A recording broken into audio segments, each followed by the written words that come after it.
Buenos días, Gaby.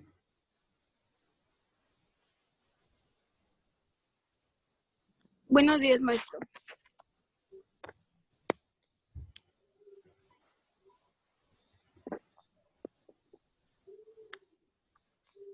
Buen día. ¿Cómo estamos? Bien, gracias a usted. ¿Estás bien? ¿Con desvelo o sin desvelo? ¿Yo? Sí, No, sin desvelo. qué bueno. Pues vamos a dar inicio. Ujú. Hay que se nos vayan sumando los demás. Buenos días, Jennifer.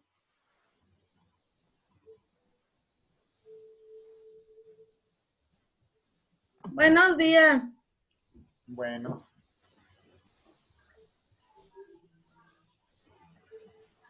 vamos a, vamos a dar inicio a la sesión de hoy.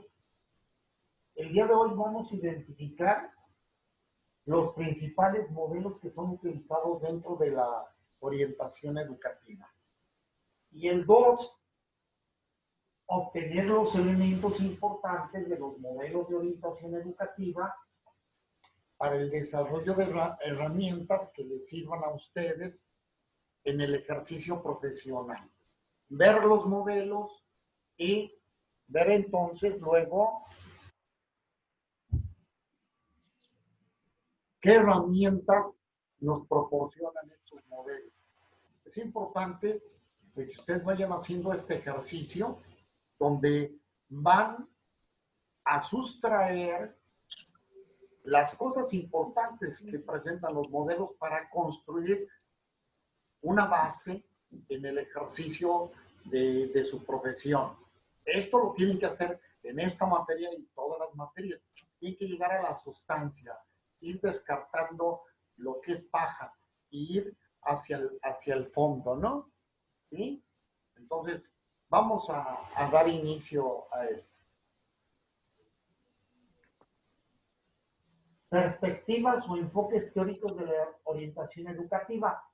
Esto ya lo habíamos visto en la sesión anterior. El enfoque sociológico, psicométrico, clínico médico, enfoque humanista, el didáctico. Y los modelos en orientación educativa, aquí los tenemos. Es el counseling, digamos, el consejo, programas de servicios, actuando por programas de consulta, información y de servicio. Vamos a dar este paseo a través de estos ejercicios. Bien, vamos a ver. Las perspectivas psicométricas. Dice, la adecuación de los individuos a puestos de trabajo está en el origen del uso de los test dentro de la orientación. El siglo pasado, estos test eran instrumentos supuestamente rigurosos, confiables y válidos y empezaron a utilizarse allá en el año de 1900 por Binet y Simon para medir la inteligencia y el rendimiento de los alumnos. Y este movimiento de estar utilizando estas herramientas psicométricas se extiende del 1900 al 1930 de una manera muy importante. Entonces, este enfoque psicométrico era buscar medir cuáles eran las capacidades y el rendimiento de los alumnos. La perspectiva clínico-médico que decía la dificultad de separar términos que fueron el origen de distintas tendencias en la orientación, como la guía guidance y el counseling, el consejo y sobre todo la separación artificial entre las teorías del asesoramiento y la psicoterapia, configuran el contexto de surgimiento de la perspectiva clínico-médica. Esta necesidad, no nada más el poder dar un asesoramiento o acompañamiento como guía y consejo dentro de la orientación educativa, pues surge una necesidad sentida que es el poder ver la parte de la psicoterapia, ver la parte de la dinámica psicológica, ver la parte intrínseca, el movimiento, cómo se está construyendo, cómo está viviendo la persona, sus diferentes experiencias de vida. Y entonces, nosotros en la práctica lo vemos, ¿no? Cómo una situación emocional afecta el rendimiento de la persona. Y tenemos que ser muy puntuales en estas situaciones. Entonces, por eso es que tenemos guías para poder diagnosticar cómo se encuentra el alumno, la alumna, la persona, para poderla ayudar. Entonces surge esta perspectiva, la clínico-médica y entonces unidos a la psicoterapia. Y la perspectiva humanista surge como consecuencia de la fuerza que adquirieron todas las teorías y políticas destinadas a humanizar la escuela. Tenemos dentro de los representantes importantes, tenemos a Carl Rogers, ¿no? Uno de los más importantes, pues la visión. Fíjate bien, y esto es muy importante. Nosotros tenemos unas vertientes de cómo vemos a la educación, a la orientación educativa, a la orientación vocacional. Tenemos diferentes perspectivas y ustedes tienen que ir tomando, como dije anteriormente, cuáles herramientas te está ofreciendo cada vertiente, cada corriente, cada perspectiva, para que te formes tu propio paradigma, ¿no? Los paradigmas son las visiones antropológicas que se tienen de la persona, cómo se observan y qué tratamiento se le dan. Todos estos paradigmas ofrecidos por las vertientes y corrientes que se nos dan dentro de la psicología, pues te ofrecen a ti un marco de referencia para que tú como profesional de la orientación vocacional y educativa tomes en cuenta cuáles son aquellas que te hacen a ti hacer de una manera más asertiva tu trabajo. Esta es una labor un tanto ecléctica, ¿no? Voy tomando diferentes visiones, principios, postulados de las diferentes teorías, de las diferentes corrientes para conformarme la propia. Tengo que ir buscando esa situación. ¿Cuáles son las herramientas que me van a servir para yo hacer el ejercicio asertivo de mi carrera? Maestro, en ese sentido de los paradigmas, ¿qué paradigmas pudiesen tener la psicología? Los paradigmas son las corrientes psicológicas, ¿sí? Tenemos el conductismo por una parte, ¿no? Esa es una manera de ver. Tenemos la corriente humanista, tenemos corrientes cognoscitivistas, tenemos el constructivismo. Esos son los paradigmas. Los paradigmas se van construyendo de acuerdo a cómo en un momento dado los diferentes autores van construyendo su visión como persona. Y en este caso nosotros tenemos, dentro de las corrientes psicológicas, tenemos diferentes formas de ver a la persona. Recuerden, por ejemplo, el conductismo, ¿cómo consideraba el conductismo? Como un ente donde se mete estímulos para provocar respuestas. ¿Sí? ¿Sí es o no es eso? Es que entonces el paradigma es lo que es aceptado como un modelo. El paradigma es una propuesta. Ajá. Sí, es una propuesta, pero es aceptada por la sociedad, si no, no es paradigma. Y aceptada no nada más en relación a una aceptación Ajá. Científica más bien. lineal, sino que tiene Ajá. postulados, tiene constructos teóricos, tienen investigación, y entonces eso fortalece más esa visión, ¿no? No nada más es una idea, un supuesto, una corazonada me late porque lo pienso de momento, sino pues tiene todo un constructo teórico, científico, demostrable, pero del cual tú debes de saber qué utilizar. Yo decía, por ejemplo, en el trabajo, actualmente en muchas escuelas se sigue el paradigma conductista, ¿de acuerdo? Se sigue ese esquema. En otras van variando y van tomando otras visiones, más humanista, etcétera. Entonces, pero nosotros tenemos que ir caminando dentro de las corrientes para saber qué es lo que nos ofrecen y poder tomar aquello que más nos conviene. Estas son, fíjate bien, prácticas humanizantes dentro de la orientación educativa, dentro de la orientación vocacional, y deshumanizantes. Las prácticas humanizantes, chécate bien cuáles tienes, chécate bien cuáles estás haciendo como tú como práctica ya. Si es que tienes estas o no las tienes.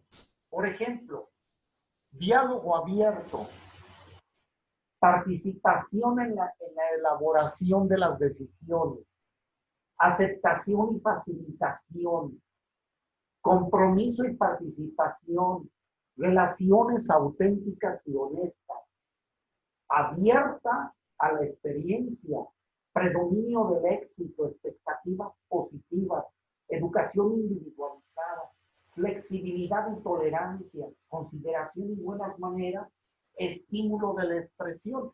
Estas son las prácticas de un paradigma, de una corriente humanista. Entonces, ¿cuántas de estas características de las buenas prácticas humanistas, nosotros estamos de acuerdo o las tenemos? ¿No? Porque lo contrario nos lleva a falta de comunicación, autoritarismo, rechazo, frustración, aislamiento, poca tolerancia, desarrollo también de situaciones de rigidez, ¿no? De cumplir la norma por la norma, de inhibir la expresión, de nosotros ser muy directivos, nosotros decir las decisiones, no trabajar en conjunto con la persona, con el grupo, porque también trabajamos con grupo para buscar las mejores soluciones ante situaciones que se presentan. Es como en el caso ahorita donde el bullying, ¿no? Si hacemos un trabajo humanizante con un grupo, pues tenemos que buscar cómo es bien importante, cómo voy a implementar cada una de las prácticas humanistas en el grupo para que cambien su actitud. Esto es el buen quehacer del orientador educativo. El mal orientador educativo va por la línea de las sanciones, ¿no? El castigo y punto. Dice, denle una carta de condicionamiento, sepárenlo del plantel, castíguenlo y que se retire por 3 días, una semana, o sea, sí, aplican la norma, pero no están haciendo un trabajo en el desarrollo de buenas prácticas para que la persona cambie sus actitudes. Entonces, esto es algo que debemos de estar tomando en cuenta, ¿sí? Luego usted lo analiza, lo reflexiona. Si vale o no vale, también se vale que ustedes lo revisen. Las perspectivas sociológicas, ¿qué dice? Son aquellas variables socioeconómicas y culturales las que determinan en gran medida las decisiones profesionales. Este principio reconoce una realidad social indiscutible, la desigualdad existente entre las clases sociales, por lo tanto se asume que no se puede hablar de igualdad de oportunidades. Ah, caray. ¿Será realidad en nuestro medio? Alma, ¿qué piensas? No, nada, maestro. ¿Crees que existan igualdades en nuestros medios escolares, en nuestros medios profesionales, que se respeten las diferencias? Como usted lo decía hace un rato, hay mucho bullying, no hay respeto de niños, de alumnos, de compañeros con compañeros. Se llega a los insultos y cada vez más, que bueno, ahorita ya hasta se ha llegado al grado de que también ya eso es castigado. Por el simple hecho hasta de tomarle una foto al compañero, burlándose o exhibiéndolo en redes sociales, ya también eso es castigado. Lean muy bien la ley. la ley para la sana convivencia y el reglamento. Y esto nos da los elementos, ¿no? Que estamos alejados aún de igualdades, de justicias, de equilibrios. Y esto, yéndonos hacia el plano de la orientación vocacional, de la orientación escolar, a veces nos quedamos cortos en este trabajo. Tenemos que ser muy conscientes primero nosotros de todas estas condiciones a nivel socioculturales y las dinámicas que se presentan dentro del entorno donde nosotros estemos laborando, o fíjate bien, no nada más donde estemos laborando, porque van a acudir contigo como psicóloga, como psicólogo, Carlos, van a acudir contigo para que les orientes y puedas entrar en consejo con ellos para un trabajo, para algún programa remedial de cambio, para el cambio de conducta de alguien. Entonces, esto es importante. El que tú, independientemente que no estés inserta dentro del medio escolar, tú como profesional independiente, pues vas a ser un punto de referencia para poder actuar y ayudar en algún momento dado con alguna situación que se presente en un medio. ¿Cuál es el rol del orientador de esta perspectiva sociológica? ¿Qué hacer? Dice aquí, adaptación al individuo, a la organización, dentro de un esquema de normas, reglamentos y valores. Este proceso de adaptación lo vas a trabajar mucho, ¿sí? Este proceso de adaptación vas a estar realizándolo porque finalmente en las prácticas de la convivencia, del desarrollo sano, psicosocial, tienes que cuidar tanto el entorno como al individuo, la institución, para que se respeten, que se respeten la normativa, ¿no? Dentro de la organización. No crean que todas las organizaciones respetan los valores, reglamentos y normas. Quieren aplicar los reglamentos y las normas nada más en relación de ellos, para beneficio de la institución, cubriéndose la institución. De hecho, hay casos donde echan la culpa a la maestra o al maestro, ¿de acuerdo? Hasta la propia institución. Lo más sencillo, en lugar de hacer una investigación, de ver una situación de solución real de un conflicto, de convertirse la institución en una real mediadora de una situación, se convierte en justiciera y lo que hace es, pues, expulsa corre al maestro, ¿no?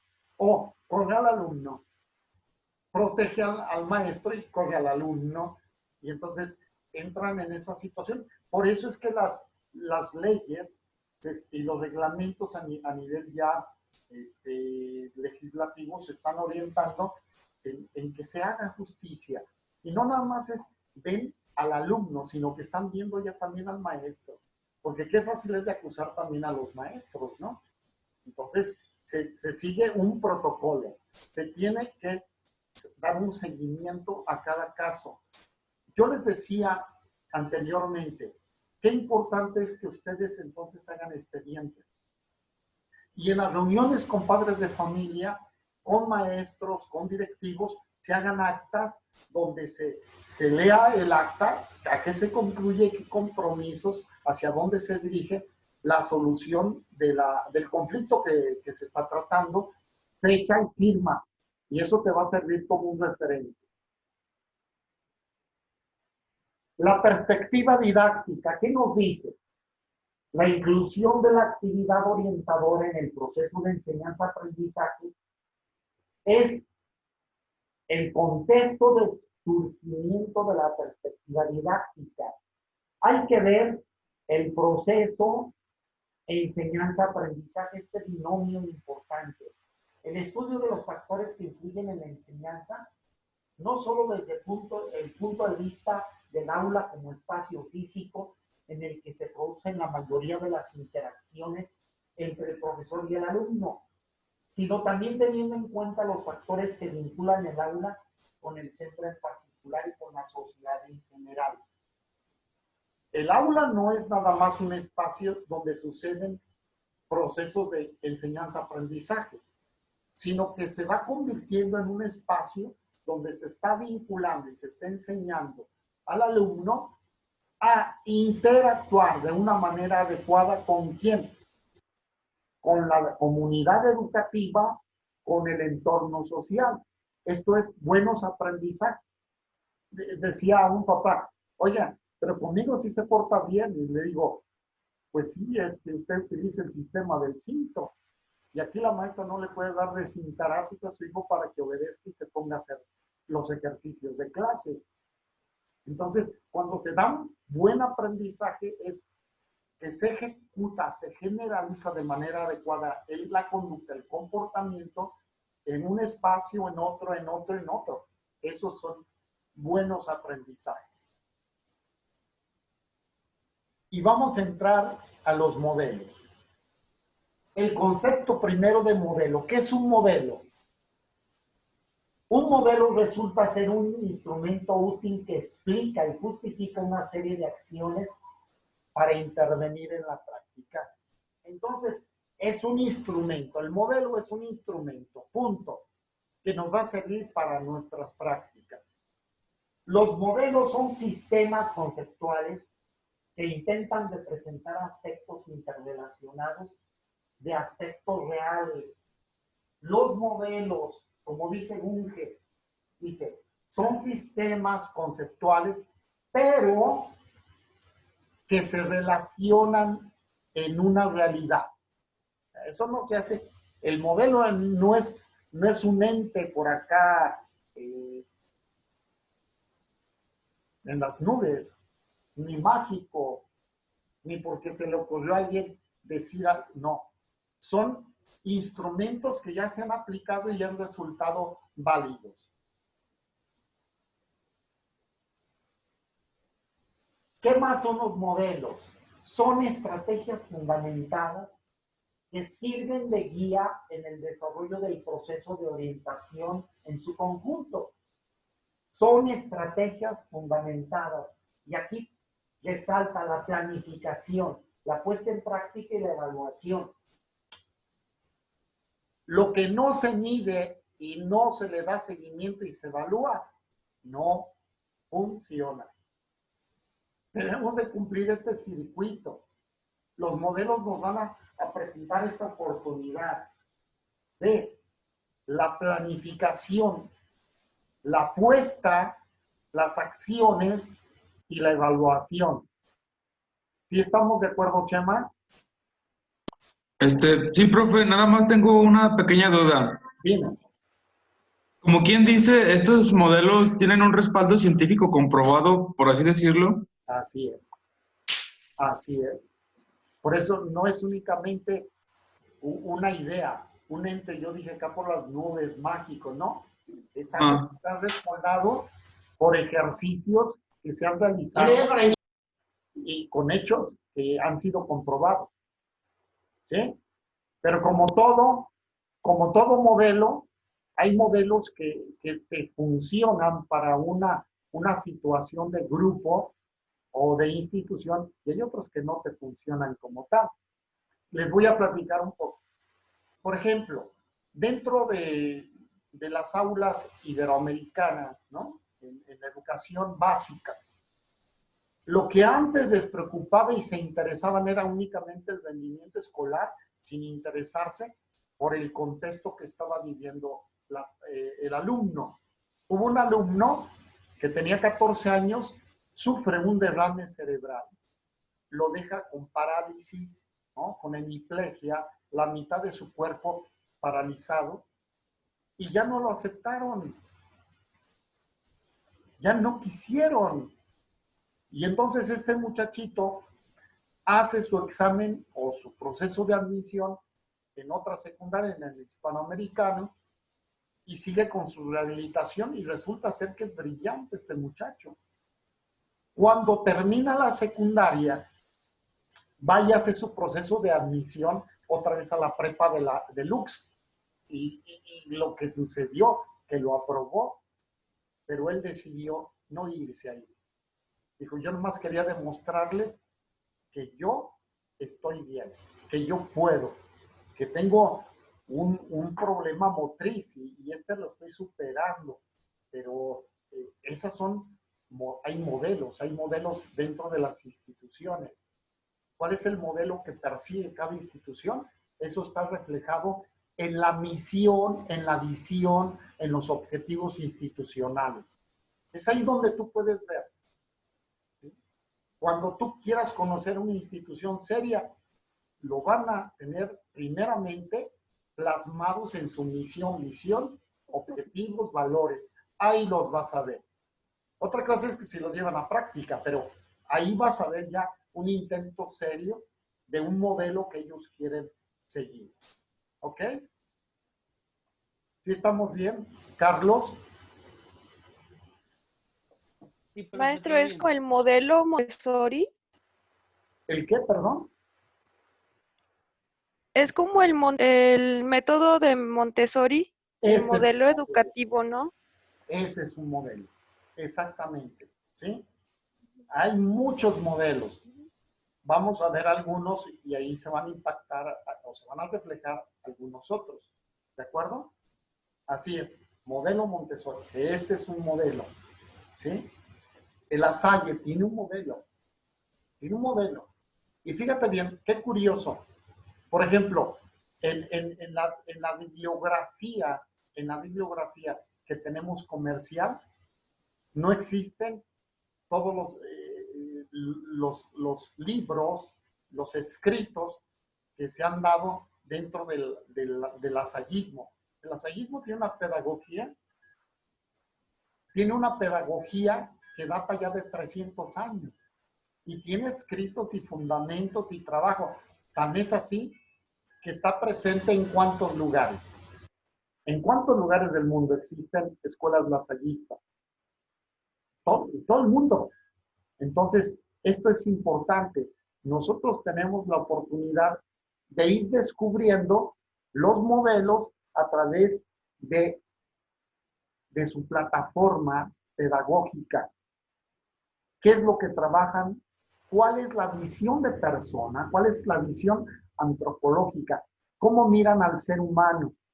¿Qué quieren hacer del ser humano? ¿Qué quieren desarrollar en el ser humano? Y esos son nuestros modelos. Oh, muy bien. El modelo del counseling o de consejo. ¿Qué dice? Ayudar a un individuo a tomar conciencia de sí mismo y de los modos en que reacciona ante las influencias que sobre su conducta ejerce su ambiente. Lo ayuda también a establecer algún significado personal de esta conducta y a desarrollar y clarificar un conjunto de metas y valores que orienten su conducta futura. En el counseling, en el consejo, ¿qué se pretende? Que a través de tu intervención se genere conciencia en la persona de lo que le está sucediendo. Le ayudas a que vaya hacia su interior. ¿Cuándo logras conciencia? Hablábamos de cuando ocurre el insight, cuando ocurre el que tú te des cuenta de lo que está sucediendo y que seas consciente con eso, que te quede claro, por eso es clarificar lo que le está sucediendo. Le ayudas a la persona a clarificar lo que está viviendo como conflictos o lo que está viviendo como área de oportunidad o lo que está viviendo como talento. Te le enseñas a descubrirse. La gente no nada más acude contigo porque tiene problemas, de verdad. Acude contigo porque quiere ser mejor también.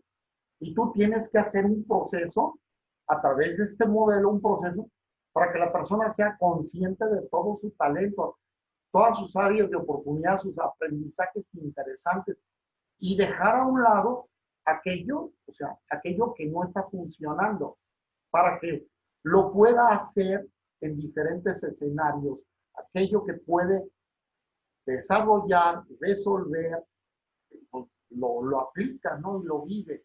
Esto es conciencia. Cuando sabe la persona quién es y para dónde va y lo que puede hacer. ¿Cuáles son las características de este modelo? Primero, fundamentado en las teorías Eitzel, psicodinámicas de la personalidad y de la salud mental. ¿Sí? Tiene un Chema. Deja. Ahí está la situación. Fundamento en las teorías psicodinámicas de la personalidad. Donde, por ejemplo, el psicoanálisis, ¿no? ¿Qué buscas aplicando el psicoanálisis? ¿Qué buscas? Que la persona se haga consciente de la parte inconsciente, ¿de acuerdo? Que reconozca sus conductas, sus orígenes en relación a la historia de su vida. Por eso también Erik Erikson nos habla de qué es lo que tienes que lograr en cada una de las etapas de la vida, ¿no? Tienes que lograr seguridad y confianza. ¿Dónde lo tienes que lograr? En la etapa primera, cuando eres un niño, cuando eres una niña, hasta llegar a la parte de la realización personal. Entonces, en esta historia de vida, cuando tú atiendes a alguien en el counseling, vas a hacer que se haga consciente de todas esas partes que le corresponden para que las actúe de una manera positiva en la vida. Dice, intervención directa e individual sobre el sujeto. Lo vas a atender de manera individual. Tiene carácter terapéutico con función remedial. O sea, ¿cuáles son las conductas disruptivas, las conductas inadecuadas que se pueden presentar dentro de una escuela por parte de un alumno? ¿Qué tipo de conductas, Carlos, se pueden presentar que se identifiquen como problemas? ¿Me podría ser la falta de atención en las clases? Falta de atención y concentración, Sí. pero como conducta problema más fuerte.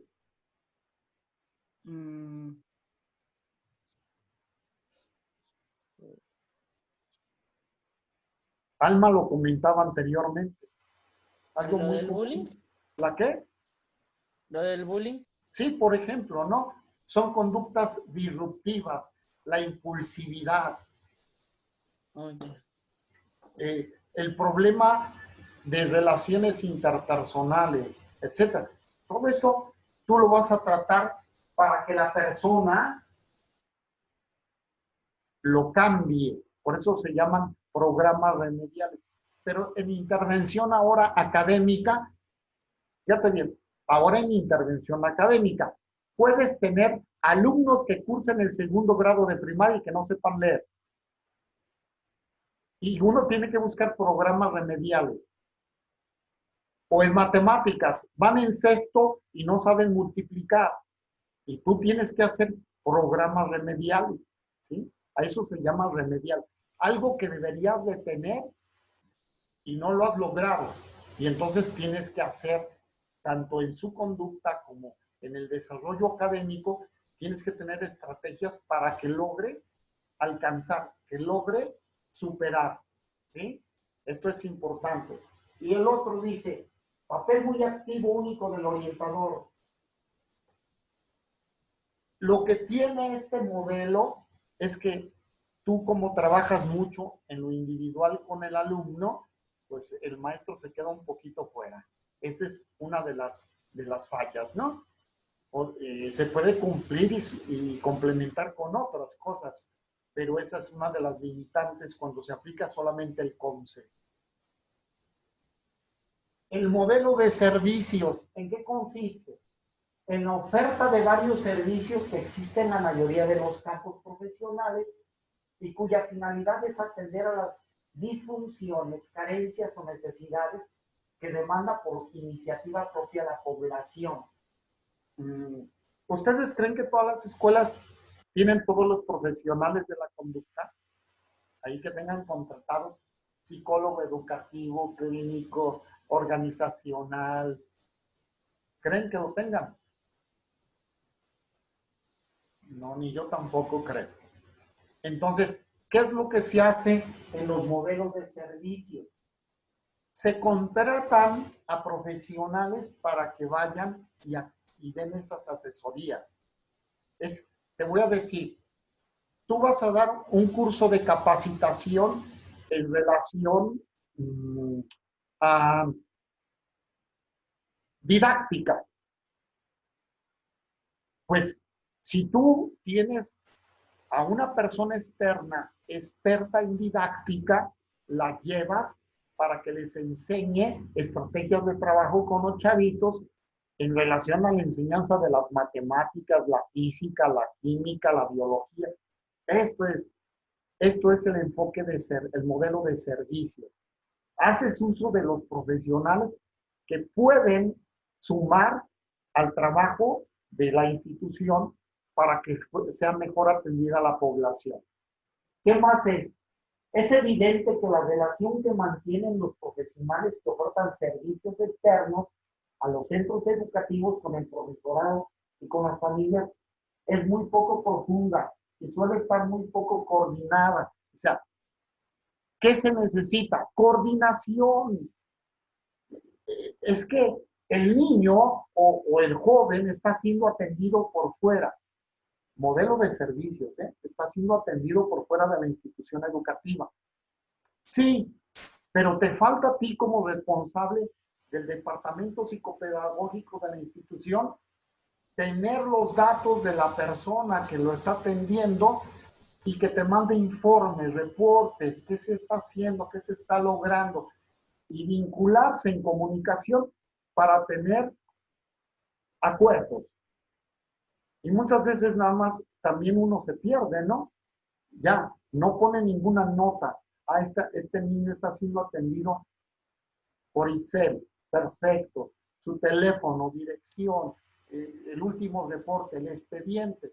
Yo insisto, armar muy bien los expedientes es nuestra base de trabajo para hacerlo sistematizado. No para hacerlo cuando yo me acuerdo. Ya no me acordé y ya lo dejé. Porque tengo otras actividades, entonces voy abandonando lo que debería de sumar al expediente.